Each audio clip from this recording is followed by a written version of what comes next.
Dans un nouveau classeur, on va insérer une application graphique. Par défaut, TI-Nspire nous propose la représentation graphique d'une fonction, mais ici en appuyant sur Menu, Entrée modification graphique et Suite, puis Suite, on va pouvoir entrer l'expression de notre suite. Attention, pour la TI-Nspire, la suite s'appelle U1 et il faut exprimer U1 de n en fonction de U1 de n-1. La valeur initiale est moins 1. Il suffit de prendre 15 valeurs et on valide.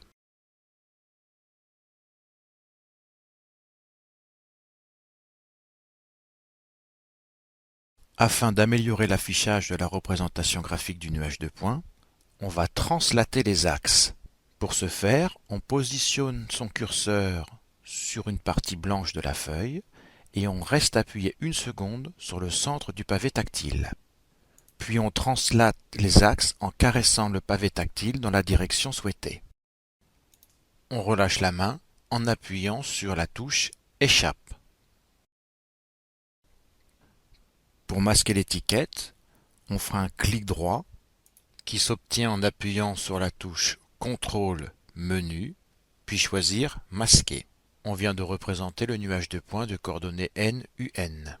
Pour obtenir une représentation graphique en colimaçon ou en escalier, on approche son curseur de la représentation graphique, on fait un clic droit à l'aide de la touche CTRL Menu et on choisit Attributs. Avec les flèches de direction, on se dirige vers le bas, puis vers la droite. Et on choisit Graphe toile. On valide en appuyant sur Entrée. Pour modifier la valeur de U1, qui apparaît en vert sur le graphique, on va saisir le point en appuyant une seconde sur le pavé tactile, puis en caressant ce pavé tactile, on va modifier la valeur de U1. On peut constater que lorsque U1 est plus grand que 5, la suite semble être décroissante et converger vers 5. Pour U1 égale 5, la suite sera probablement constante.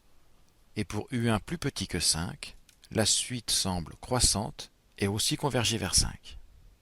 On relâche le point en appuyant sur Échappe. Pour afficher le tableau de valeurs, on va commencer par modifier le premier terme de la suite en appuyant sur Tab.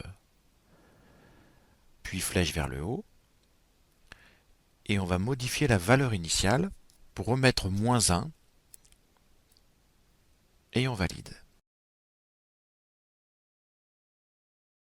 Le tableau de valeurs de la suite est obtenu en appuyant sur CTRL-T.